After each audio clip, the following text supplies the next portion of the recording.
السلام علیکم، میرا نام راشد ہے اور آج کے ٹیوٹوریل میں آپ کو بتاؤں گا کہ کوما اسٹائل آپ کس طرح سے یوز کرتے ہیں ایکسل کے اندر، کیونکہ یہ ہماری بگنرز کے لیے سیریز ہے تو اس لیے میں نے میگریٹری سمجھا کہ اس پہ علیحدہ سے بھی ایک ٹیوٹوریل ہونا چاہیے. ٹھیک ہے، تو یہاں پہ آپ دیکھ سکتے ہیں کہ ایک اماؤنٹ ہے ہمارے پاس. ٹھیک ہے، کوما اسٹائل سے یہ ہوتا ہے کہ اسے پڑھنا ایزی ہو جاتا ہے، اسے پڑھنے میں آسانی ہوتی ہے.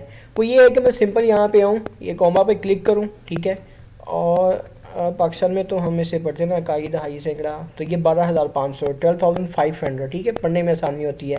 یہ ڈیسیمل ختم کر سکتے ہیں، ڈیسیمل انکریز کر سکتے ہیں، ڈیسیمل ختم کر سکتے ہیں. ٹھیک ہے، تو یہ کامن اسٹائل ہے. ٹھیک ہے، جو کافی ہیلپ فل ہوتا ہے، اور پریزنٹ جو ہماری ڈفرینٹ رپورٹس ہوتی ہیں، ٹھیک ہے، ان میں یہ کافی جو ہے نا وہ فارمیٹنگ کے حوالے سے بھی اچھا لگتا ہے. ٹھیک ہے، اور پڑھنے میں بھی آسانی ہوتی ہے. اگر اماؤنٹ زیادہ ہوں گی، مور دین 1 ملین 2 ملین کی اماؤنٹس ہیں، ٹھیک ہے، یا بلینز میں اماؤنٹ ہے، تو اگر وہ کوما اسٹائل میں ہوں گی تو ان کو پڑھنے میں آسانی ہوگی.